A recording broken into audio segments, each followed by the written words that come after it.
안녕하세요. H성형외과 백장원입니다. 오늘 설명드릴 내용은 최근에 많이 시행되고 있는 상방 이동하는 광대 수술 방법. 그러니까 안화 쪽에 조금 더 붙여서 절골을 해서 45도 광대를 더 많이 축소시키고 또 광대 절편을 상방으로 이동시켜서 볼처짐을 조금 완화하거나 예방한다는 그런 수술 방법이 최근 많이 시행되고 있는 듯합니다. 이 방법에서는 필연적으로 광대 체부에 골편을 제거하는 게 필요하게 되는데요.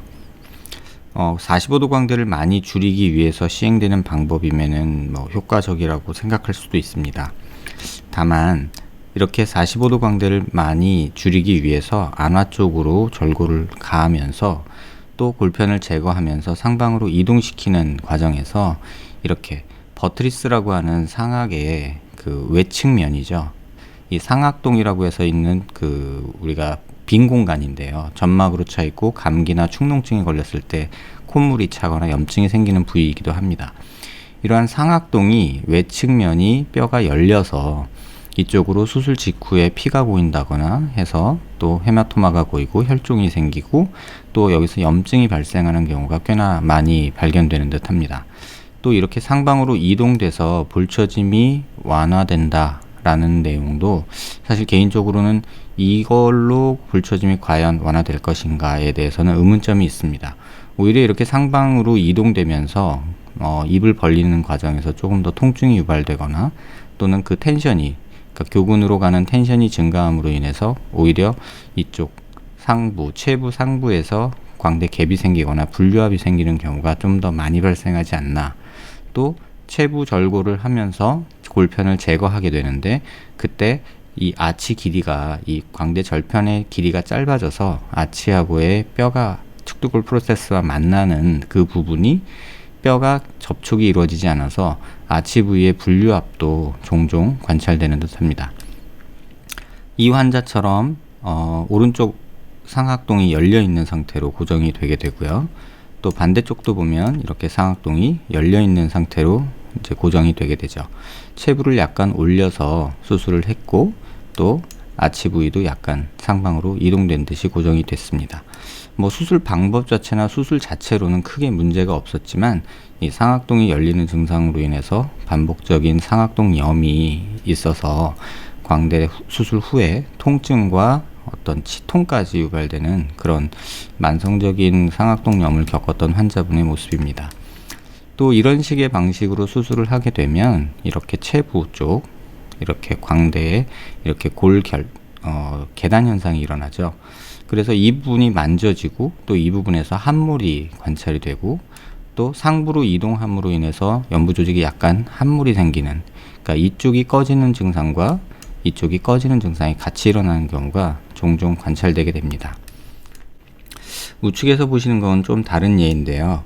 수술 후에 이렇게 상방 이동되고 골편 제거하고 불만족이 있어서 다시 한번 수술을 하신 경우죠. 그런데 다시 수술하면서 이쪽 체부 상부에 뼈가 모질라서 이렇게 뼈 이식을 살짝 얹어 놓듯이 이렇게 수술을 한 경우입니다. 이렇게 보시면 이쪽 뼈 조각이 이렇게 얹어져 있는 모습이 보이죠. 어떤 고정을 하지는 않으신 듯하고 그냥 이렇게 얹어져서 약간 불룩하게 튀어나오는 경우가 있는데요.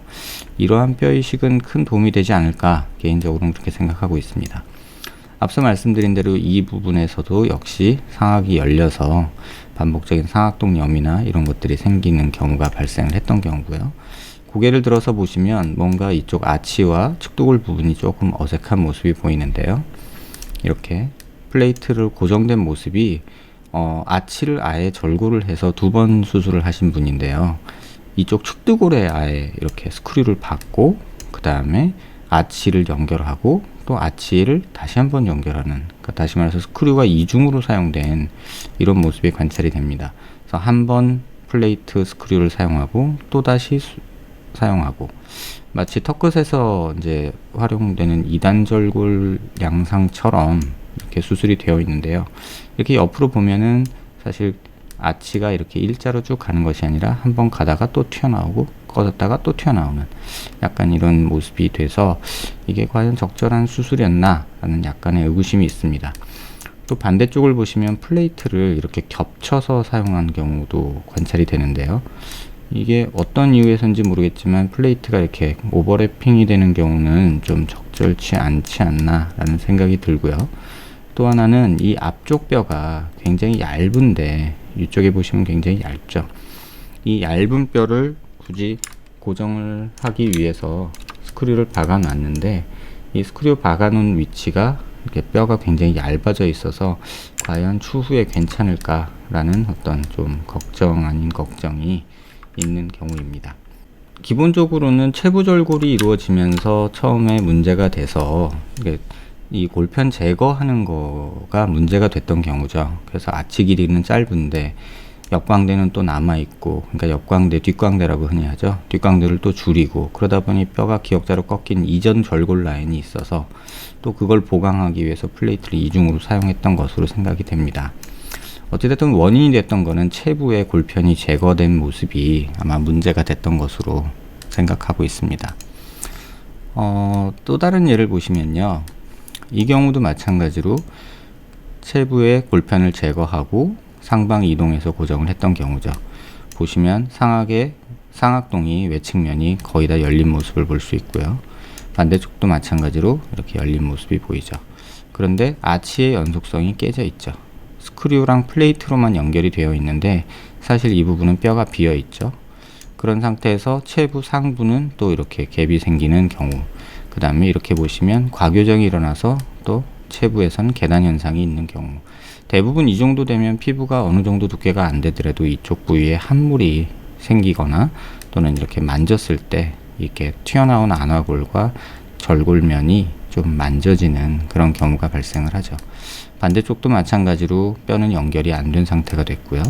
이쪽 부분도 똑같이 체부 상부에 광대 갭이 있고 약간 이쪽으로 시계 방향으로 돌아가면서 이쪽 골편이 약간 안쪽으로 말린 이런 양상이 보입니다. 물론 상악동은 굉장히 많이 열렸고요. 또 이렇게 고정이 상방에서 이루어지다 보니까 안화골 밑에 이쪽 피부는 굉장히 얇은데 이러한 스크류 플레이트가 이제 눈 밑에서 살짝 만져지는 그런 불편함도 생기게 됩니다. 물론 이렇게 상악동이 열려서 반복적으로 뭐 염증이 생기거나 뭐 이런 증상들도 나타나게 되죠. 어떤 절대적인 방법이 뭐 맞다 틀리다를 말씀드리고자 하는 아닙니다. 하지만 그런 부분들이 종종 관찰이 되는 것들이 있어서 그 부분이 조금 의아한 부분이고요. 이분 같은 경우는 양악 수술과 동시에 또 광대 수술을 했던 분이죠. 이제 스크류 플레이트는 다 제거를 하셨는데 지금 보시면 아치는 연속성이 깨져 있고 체부는 여기만 달랑 붙어 있고 상부는 갭이 생겨 있고 역시나 안쪽으로 회전된 모습이 관찰되고요. 그 다음에 버트리스라고 하는 상악동 외측 뼈는 다 없어져서 완전히 열린 상태가 됐죠. 양악하면서 절골, 르뽀원 절골 라인이 여기 보이고요. 이렇게 상악동이 완전히 열린 상태가 되죠. 또 반대쪽도 마찬가지로 체부는 달랑달랑 조금 붙어 있고요. 아치는 그럭저럭 붙어 있는데 이때는 또 하방변이가 일어났고요. 또 이쪽에 보면은 안화신경이 나오는 구멍에서부터 이 상악의 앞쪽면까지 거의 다 뼈가 결손이 돼서 상악이 아예 열려 있는 모습이죠. 이러한 경우들이 이제 반복적인 상악동염이 만들어지고 또 감기나 어떤 그런 증상이 생겼을 때 이쪽 상악동에 염증이 생겼을 때 치통으로 유발된다거나 또는 두통 이쪽으로 염증이 퍼지는 그런 양상을 좀 보이고 있는 듯 합니다. 이런 모습들이 이제 관찰이 되는 이유는 45도 광대를 과도하게 줄이고 싶어 하는 욕심과 또 이런 아치 부위는 스크류 플레이트를 연결하면 된다는 맹신이 만들어낸 모습이 아닐까 합니다. 체부 절골을 하면서 체부 골편을 제거를 하면 아치 길이가 짧아져서 이쪽이 만나지 않는다는 것을 수술 전에 충분히 길이에 대한 3차원적인 분석이 있어야 하지만 그냥 습관적으로 많이 자른 모습이 되지 않았나. 그래서 이런 모습들이 점점 더 많이 양산이 되고 있는 듯 합니다. 최근 한 5, 6개월 정도에 이런 분들만 한 20여 명을 제가 본 것 같거든요. 그러면 이렇게 안화골에 바싹 붙여서 절골을 하는 경우에서 이 안화골까지 침범한 경우도 관찰이 됐고요. 또 고정이 이렇게 안화골에 있어서 피부가 얇고 그런 분은 만져지는 것 때문에 불편함을 호소하시는 분도 있었고 상악동염이 계속 반복된다 하셔서 오시는 분도 있었습니다. 앞서 말씀드린 어떤 상악동이 열렸을 때 나타나는 증상에 대해서 조금은 다른 이미지로 좀 설명을 드리려고 하는데요. 이렇게 보시면 상악동이 열려 있는 분이죠. 반복적인 절골을 해서 이렇게 상악 외측면의 뼈가 아예 없어진 분인데요. 이 환자분이 내원하신 이유는, 제게 내원하신 이유는 사실은 다른 이유였습니다. 여기 염증이 있거나 그런 건 아닌데, 이 측두근 이쪽 부위에서 이렇게 손으로 누르면 푸르륵 하면서 스폰지 바람 빠지듯이 꾹 들어갔다가 다시 시간이 지나면 또 푸르륵 해지는 그런 증상이 있다고 하셔서 오셨습니다.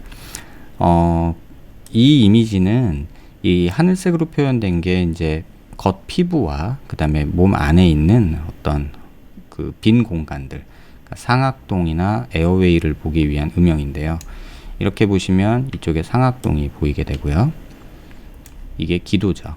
그 다음에 이렇게 머리뼈 안에 있는 빈 공간들, 공기가 들어있는 마스토이드라는 뼈의 빈 공간이고요. 이제 전두동이라고 해서 이렇게 앞쪽에 있는 것도 있고, 이거는 코 안쪽에 이제 비강 내에 공기가 차 있는 부분이죠. 이건 축두골 내에 마스토이드 본 안쪽에 이렇게 공기가 찬 뼈의 모습입니다. 하지만 정상적으로 이쪽에 아치 부위에는 지금 뼈를 제가 일부러 지워놨는데요. 이렇게 뼈가 나타난 상태에서 보면 이런 아치가 있고 광대뼈가 있는 부위랑 피부, 그 다음에 이 안에 측두근이 있는 곳에서는 기본적으로는 에어 섀도우가 공기가 차 있는 곳이 아닙니다. 하지만 이렇게 뼈를 살짝 지워보면 이쪽에는, 환자분이 증상을 호소하시는 부분에는 이렇게 에어가 있는 모습을 볼 수 있죠. 이 내용을 가지고 한번 추측을 해보면 상악동이 열려 있는 부분에서 어느 정도 이쪽으로 공기 에어 트랙이 생겨서 측두근 쪽으로 공기가 가서 이렇게 피하 기종이라고 해서 서브큐 엠피세마가 생긴 것을 이렇게 볼 수 있습니다. 아마도 열려 있는 상악동에서 어떤 피부 피하 조직을 통해서 어떤 공기 트랙이 생겨서 이런 게 증상이 반복적으로 생기는 게 아닌가 생각이 됩니다. 이 음영은 이제 공기 음영이라고 해서 비강 내의 공기와 기도, 그 다음에 뼈 안에 있는 빈 공간, 그런 것들을 보기 위함인데, 그런 음영에서도 보면 정상적으로 아치 부위에 에어가 보이지 않아야 되는데, 템포럴 머슬 요 부위에 이렇게 에어가 있는 모습이 관찰이 됩니다. 버트리스라고 하는 구조는 정상적으로 영문으로 번역을 하면 기둥이라는 표현입니다. 그래서 상악에서 버트리스라고 하는 부분이 상악동 외측면을 말하는데요. 그 기둥뼈가 사라지면서 어떤 상악동이 열리는 어떤 단점도 있고, 또 이런 서브큐 엠피세마가 생길 수도 있는 그런 어떤 위험성도 있고, 반복적인 상악동염이 생기는 어떤 단점도 있고, 또 그렇게 했을 때 아치가 분류압이 생기거나 또는 체부의 회전에 의한 계단 현상이 생겨서 단차가 느껴지는 그런 여러 증상이 나타나는 것 같습니다. 개인적으로는 체부의 골편을 제거하는 것은 일부 환자에서만 도움이 되지 일반적으로 모든 환자에서 시행되는 것은 옳지 않다고 생각합니다. 안화 밑에 우리 앞광대, 옆광대 45도 요 부위는 사실 피부 두께도 굉장히 두껍기 때문에 광대뼈에서 벌어지는 한 2-3mm, 3-4mm 변화가 겉으로 드러나지 않는 경우가 많습니다. 이러한 부분 참고하셔서 수술 계획하시는데 도움이 되시길 바랍니다.